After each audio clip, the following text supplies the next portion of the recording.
Hey, good Monday afternoon. Red Sox collector Dan McGraw here with another video. I'm going to talk about today's mail day. It is Monday, and it was a good mail day. Starting to catch up a little bit on some of the things I purchased over the month of December. Something in the mail today that was not mine. I've already looked back at my eBay history trying to figure out who might have sent it, and I cannot figure it out. So I'm just going to put it aside and wait for somebody to contact me, see what happens, because I'm hoping it's um, somebody else has my stuff and they'll contact the seller and we'll get it straightened out. But I can't figure out who it came from. And a little mix of mail again today, as always. Some cards, some memorabilia. Um, as always, a nice little mix, and getting my 2021 off to a good start collecting wise. So, without any further ado, I'll get started here. First card is a 2007 Topps Turkey Red Dice K. This is the short print version that has the Turkey Red cigarette ad back. Been trying to get this for a while. Found it with the base card from Turkey Red for 99 cents, free shipping on eBay. So I grabbed that. That completes that team set and knocks another short print off the want list. So I'm happy about that. This next card I'm really disappointed in, and I'm hoping I'm wrong. I'm going to compare it back to my other cards from this year, but it was advertised as a 1995 Finest Roger Clemens refractor card. Now, if I remember correctly, refractor was written up the side on the back here, or possibly on the top. I've looked, the back of this card does not indicate refractor, and I'm almost 100% certain that these cards do. The seller advertises as a refractor. I paid a premium for it as a refractor, and I'm very disappointed. I'm almost thinking it's the same seller who's been advertising a First Day Production 93 Stadium Club card that clearly was a base card. Showed pictures of it, did not have the marking. I wrote the individual and said, just so you know, the card you're picturing is a base card. I never got a response. When I do that, it's a courtesy. I'm not trying to embarrass somebody or humiliate somebody. I'm just telling them, look, what you're advertising is not what the card is. Maybe you put the wrong picture. I don't know, but I'm trying to help them sell the card, especially if it's something I'm interested in. So I'm going to have to send the message to the seller on this one. I'm probably going to request a refund on this. I already have the base card. This is clearly not the refractor version, so I will be contacting the seller on that one. That one's a little disappointing. Getting close to that team set, and that was the key card I needed. So disappointed there. Next item up for bid. Let's see, up for bid. Yeah, what am I talking about here? Next item that I got in today was a couple of DVDs. These I bought about 4 weeks ago. They came media mail, which is typically slow, but even slower right now. Reverse of the Curse of the Bambino. That's, of course, referencing to Babe Ruth and the infamous curse that the Red Sox broke in 2004 when they rallied on those 4 days in October. The second DVD, a recap of the greatest comeback ever from the 0-3 down 2004 American League Championship Series when they rattled off 4 wins in 4 nights. So a couple of nice DVDs for the collection. I try to watch these when I can. I've got about probably 15 to 20 videos now between VHS, DVD, and Laserdisc. I showed Laserdisc, and I have that 8mm movie that I showed a while back too. So those are cool pickups. And then this actually just came in today too. I ordered this about a week ago, and this might be something that other YouTubers might be interested in buying if it's still available and it's still at this price. I've always wanted to get one of the annual, either the standard catalog of baseball cards or the vintage card one, because the vintage card one pretty much stays the same every year. And I want to do a little bit more research into vintage Red Sox cards, not the run of the mill stuff. So if I see something unusual, I can identify it a little bit easier. And so I went on the Beckett website because I saw that they were doing a sale on some of their price guides, and I came across this beauty. And this is kind of a dual item for the collection. It's a reference item, but it's also a Red Sox collectible because it's a 2017 vintage baseball card almanac with Yaz on the cover. And the original cover price on this was $39.95, and I bought it about 10 days ago ish, and it was $4 on clearance. So if you are looking for something like this for the vintage cards, what a great deal. Check it out on Beckett. .com. I don't know if they're still available, but I bought this about 10 or 12 days ago, and it came in today at $4. Original price was $39.95 on these, and you usually can't even find them on eBay for less than $10 or $15, and then usually there's a shipping charge on top of it. So this was a really, really good deal, and it will serve a very useful purpose in my collection. And it will be another publication for the collection too. So a win-win for me. Definitely a cool item. And then let's see, the last item, one of the last items I want to show. This is a poster. I believe it's from 1970. And I've seen this poster for years on eBay, and I've never been able to get one. And I remember earlier this year, a couple of them popped up, and there was actually kind of a bidding war on them. All of a sudden, these posters never really sold, or they never really sold for a lot. And then all of a sudden, I saw a couple come up, and there were multiple bids on them, and I was way more than I wanted to spend, so I passed on them. I'm always keep an eye on this. I love posters and lithographs and things like that, so I'm always searching posters, looking for ones I don't have, even though I have absolutely no room to put them. I have yet to decorate the bathroom walls.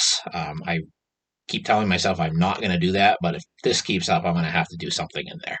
I'll make it classy, though. But this is and I believe this is from 1970. I don't know the maker of the poster. Some of you will probably recognize it as I unfold it. It's a 23 by 35 poster, I believe is what the dimensions are. And it just has Red Sox on the top and just some artwork on it. It's in okay condition. It's definitely been rolled up for a while. I will get a frame for it because it is older, and it will look a lot better flattened out in a frame than just kind of tacked up on the wall somewhere. So I got a good price on this. Definitely less than I expected to have to pay for it based on recent events that I've seen. But definitely a cool poster and just another large item to put on the wall somewhere where I don't already have space. So that's that.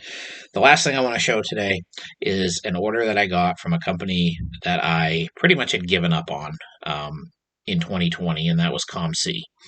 I ordered a lot from them in 2018 and probably in 2019 as well. And then they went up on their base card prices from like 35 cents all the way up to basically 60 cents, which is higher than the marketplace.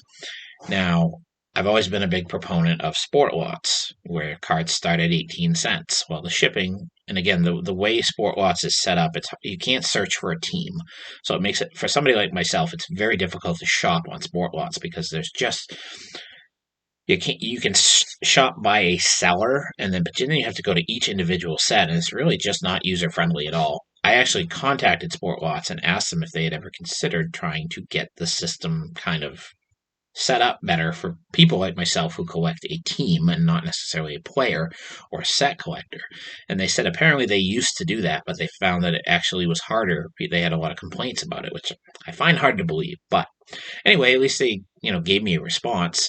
I still order from Sport Lots, not as much as I was, because of shipping charges. It's hard for me to find a seller that has more than 20 or 25 cards, unless it's newly issued stuff, without spending hours upon hours going through all these different sets and my checklists, and I don't have the time for that.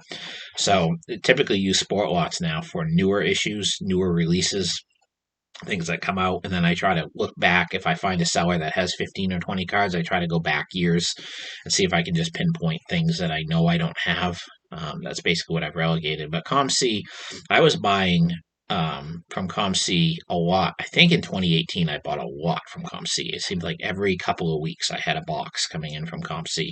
And I was buying a lot of base cards and parallels because sometimes their parallel cards were a better deal than Beckett Marketplace or any place else. And they were easier to find because you can search by team and you can narrow it down to category and things like that.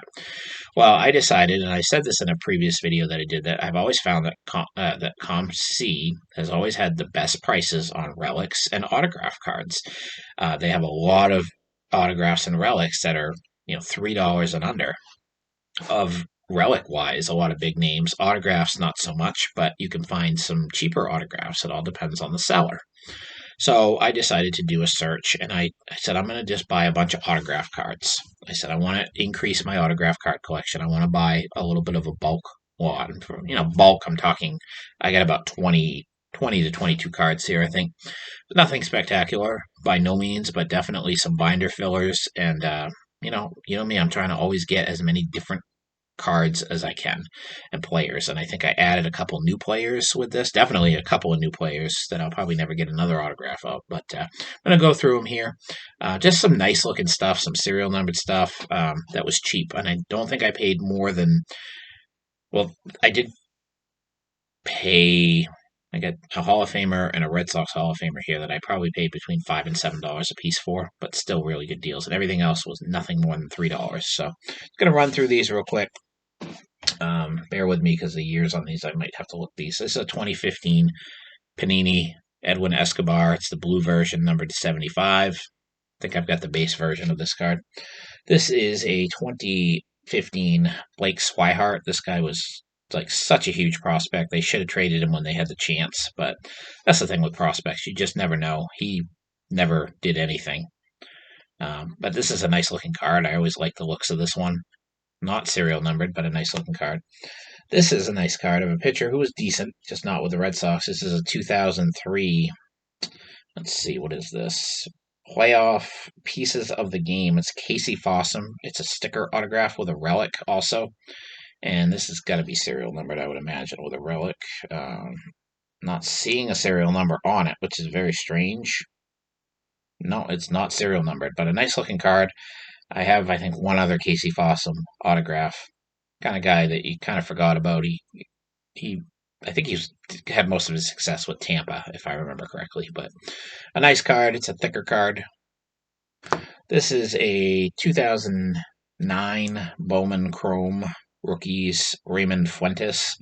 Again, a nice, very like big autograph. It's just kind of a full-looking autograph. Nice card. Nice pose of him batting. This one is a guy I did not have, was Darwinzon Hernandez. This is a 2019 Topps, and this is Legacy of Baseball, the 150-year version. Not serial numbered, but, oh wait, it is serial numbered, I apologize. It is number 39 of 150. Nice looking card, and always like to get the 150 versions. This one is a Bowman Platinum from 2014 of Wendell Rijo. Just a nice looking card. His regular Bowman Chrome card is, I think, the same picture. This is the Bowman Platinum, I believe. Yes, Bowman Platinum. This is a guy who had so much potential but never amounted to anything. Henry Owens at 2016. I think this is 5-star. Nice simple autograph. Very thick card. That one will have to go probably into a holder, into one of the 4 pockets. But a nice looking card. 5 stars usually are serial numbered. This one does not appear to have a serial number on it, so that's okay. And then the last card was a 2009 Upper Deck Baseball Signature Stars of Michael Bowden, another guy who never amounted to anything, who was so highly touted and they absolutely couldn't trade. So nice looking card. Again, this was probably $150. So those are pretty nice. And then I focused, and I mentioned this in a previous video, on a set that I would like to try to complete. And I know I say this all the time, and I never really follow through on it, but this one's, I made a nice dent in this particular set. It's a 2012 Upper Deck SP Signature Edition Baseball. And this is a little stack of the lesser players and the multi-signed cards in the set. There's one decent player in there. I'm going to need a little bit of help on these. I got to cheat a little bit. This is a triple signature of Stephen Fife, Derek Gibson, and Chi Swan Lin. I know I'm definitely not getting that last name right. Triple signature. This is another triple signature of Hunter Cervenka, Pete Hissey, and Ryan Westmoreland. Now, these guys also all have their own individual signed cards as well. So you have these 6 players, and I have a couple of them in here. This is the Phil Hissey, who was an outfielder, prospect, never amounted to anything. This one is the Chi Swan Lin. Again, I know I'm butchering that, and you could never make that out on an autograph, but another one who's on the triple card. This one is Josh Reddick. He's probably the best one that I got in this particular lot. Well, definitely the best one. Still playing with the Astros. This one is Hunter Cervenka, who was on one of those triple cards. This is a dual autograph of Stephen Fife and Ryan Westmoreland. NESN, New England Sport Network, had a really nice documentary about Ryan Westmoreland early last year. I remember catching it, and I remember his name coming up in the Red Sox, but he had kind of a major injury that caused him basically to lose out on his career. So, kind of a sad story, but it was kind of enlightening as a Red Sox fan to hear about that. Next card is Derek Gibson and Pete Hissey. So there's definitely a lot of variations to this set. So, and these are cheap. I can get these. These guys are nobodies, so they're inexpensive when you can find them. And this is Stephen Fife all by himself. So, I had picked up Johnny Pesky in one of my previous videos, if you saw that, and I probably got 4 or 5 others as well. So I'm still a long ways away from the set. These are numbered as high as 35. I think I saw 36. So there's at least 36 cards in this set. So, but it would look really cool to get it. I know Yaz has a card. That's going to be probably the most expensive one, but they're not very fancy. They're boring cards. A lot of people don't collect them.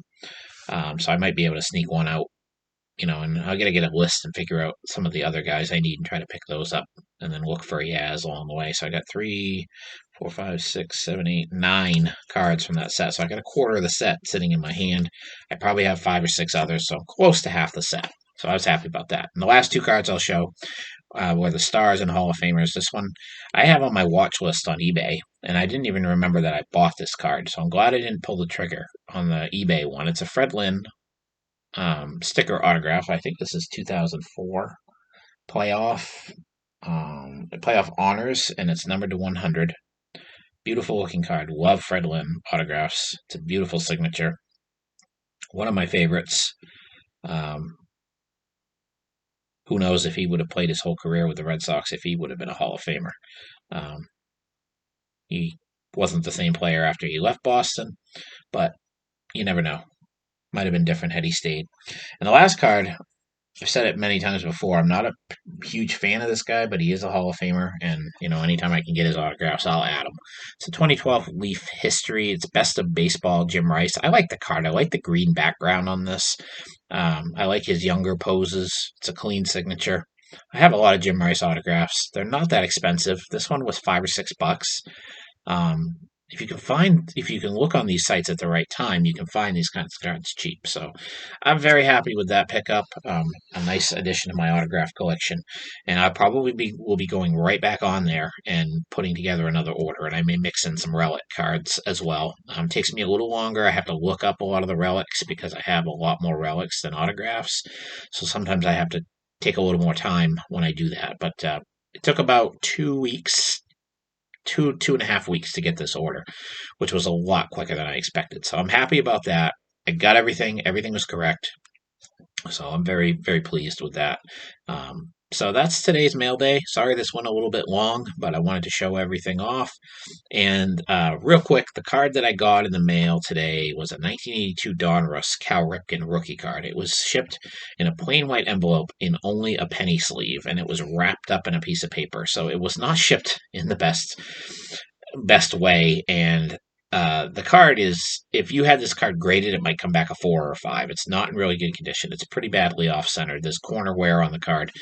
And when I took it out of the envelope, all I got was an empty sleeve. The card had slid out of the sleeve. So the seller really did not do a very good job packaging it. So if, in fact, he has something of mine that he sent to somebody else, I hope he did a better job packaging it. I'm still going to try to figure out who it is. I just put the card aside for now. I have no use for it in my collection whatsoever. So I'm hoping it can get to its rightful owner and I can get whatever belongs to me. I don't want to ask the seller for a refund. I don't want to have to send it back. I will send it back. I'll send it on to the correct person if the other person does the same for me. I have no problem doing that. So hopefully that's what we can work out. But that was the mystery card I was talking about. A nice card for a lot of other people. For me, it means nothing. I like Cal Ripken, just has no place in my collection. So that's it. That's it for today. Thanks for watching. Hopefully your 2021 is off to a good start, and we will talk with you soon. Take care, everybody.